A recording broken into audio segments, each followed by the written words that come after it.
Well, residents from the New South Wales town of Eden are being forced to evacuate tonight. Our reporter Phil Williams is among them and joins us now live from the town. Phil, what's the situation like in Eden?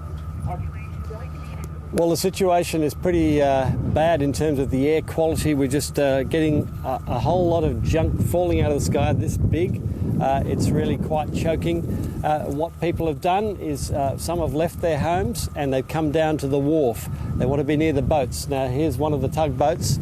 That's sheltering about 30 to 40 people, particularly children, and they have the ability to put out their hoses and to protect those people if necessary. And across here, the same thing, another tugboat full of people, and there are other boats here up and down the wharf. You can see people have parked their cars here looking for a safe refuge. Now, other places that they've gone to are the Oval, one of the ovals here, and they're sheltering there, and another is to the beach.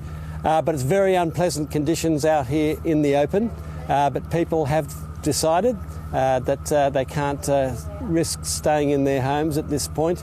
They got the message only a couple of hours ago to evacuate, and some did leave town, but now it's too late to evacuate. And so people are hunkering down in places like this. Some are staying in their homes, of course, but some have opted to be near the water just in case the worst comes to the worst. The story of this fire is how quickly it's come on Eden.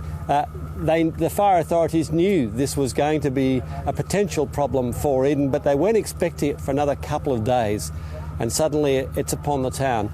And so that's what's caused really the emergency level, and the door knocks. The police went door to door telling people to get out, but now it's too late and people are hunkering down wherever they can. You said that this has come on a lot earlier than was expected. What's contributed to this sudden escalation? Well, it's really the speed of the fire that's progressed from the Victorian border. It's just caught everyone, I guess, by surprise. Another problem is, because of the intensely thick smoke, and it's really been choking, the aircraft have not been able to get up and do their thermal imaging. And the thermal imaging is what tells you where the actual fire front is, and so that's made it very difficult for the firefighters to actually, with precision, tell you where things are. But we know that there is fire just a few kilometres away south, and there's a little bit of a wind now. It's coming up a bit, and as I say, for everybody here there's a lot of apprehension, but they feel safer being near the water as a final resort if it came to that. You said that people are feeling a lot of apprehension. We did speak to a resident there who had taken refuge at the Oval, one of the people who had responded to one of the door knocks. And we got a sense that in the community of Eden that people have really come together to create their own system, their own plan of response to this bushfire crisis. What kind of organisation is in place and unfolding tonight as the worst case scenario is realised there? Well, I really can't tell you because we've only just got to town. We've come down from Bega, and we haven't had a chance to really find out who's running what and what's being organised. But people very much along the wharf here are looking after themselves, looking after those that are coming down to the wharf, and taking it upon themselves to find their own solutions at the moment. The town, I guess, will be very stretched, very stressed, and many of the residents, of course, wondering what the night and the day might bring ahead. Looking at you there, standing there, Phil, it's clear that it's thick smog all around you. Can you talk us through how being in such an active, in an area that's being threatened by fire, as Eden is, what it does to the senses, the smell, how it affects your sense of sight, the ash? Yeah, absolutely. I mean, right now I've got my eyes full of it. I've got a mask here. I'm not wearing it because you won't be able to hear me properly otherwise. But after this interview, it'll be back on with these and back on with the mask because it really is quite choking. When you see it in the light and you see the amount of particles that are in this atmosphere, it's a hazard. It's a real health hazard, and it's not just here in Eden where I left in Bega about an hour ago. There are hundreds of people sleeping out effectively or intense or whatever, but breathing this air. And for anyone with frailty or vulnerability to airway problems, it can't be good. And obviously anyone that's breathing this is going to find difficulty in some degree or another. You know, everyone's complaining about sore throats, about coughing. I've been doing it myself. My voice is sounding a bit croaky already. You can't help that because this smoke, you just cannot get out of it. It's everywhere.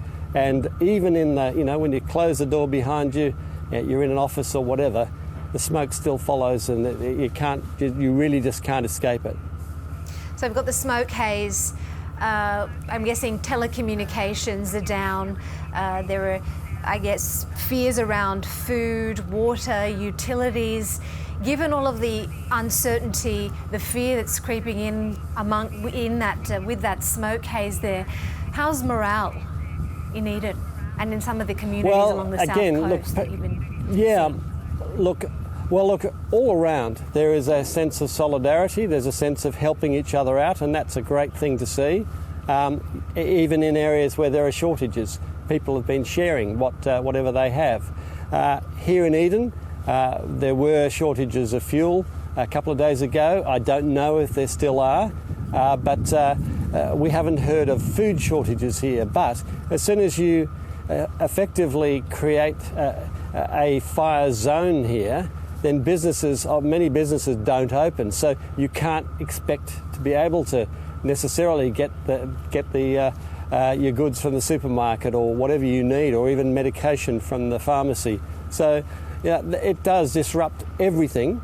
Nothing necessarily comes in or out, normal supplies that is, and certainly it's very frustrating for people and nerve-wracking for people that they know they're in effect sealed in the town for the moment, and that whatever's coming, they just have to ride it out at this point.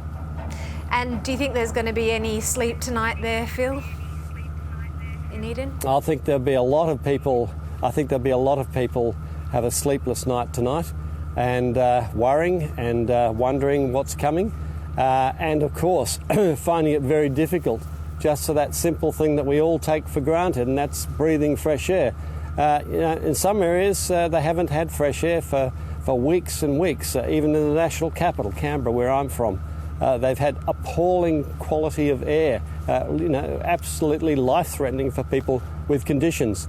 Now, as I'm speaking to you, we're getting this sort of attack of ash again, and quite large particles are falling out of the sky. So clearly there is fire nearby.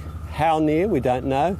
The RFS it probably doesn't have an exact picture of it either, for that reason that they can't get those aircraft up and really map it out properly.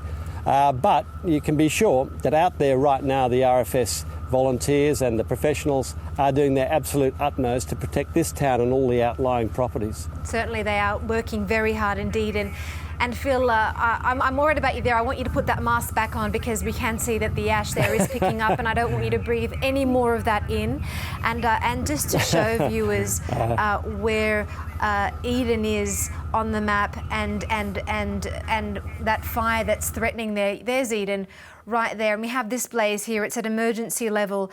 This blaze is burning north of the border with Victoria. It's the border blaze there. It's currently more than 240 hectares. It is out of control. There's also the risk of it coming into contact with this fire here, the Mount Pool blaze in the Nangata area, and that fire is more than 350 hectares there and out of control. So that's the blaze that's threatening the town of Eden there, the border blaze there in the Bega Valley, where 2 emergency warnings are in place.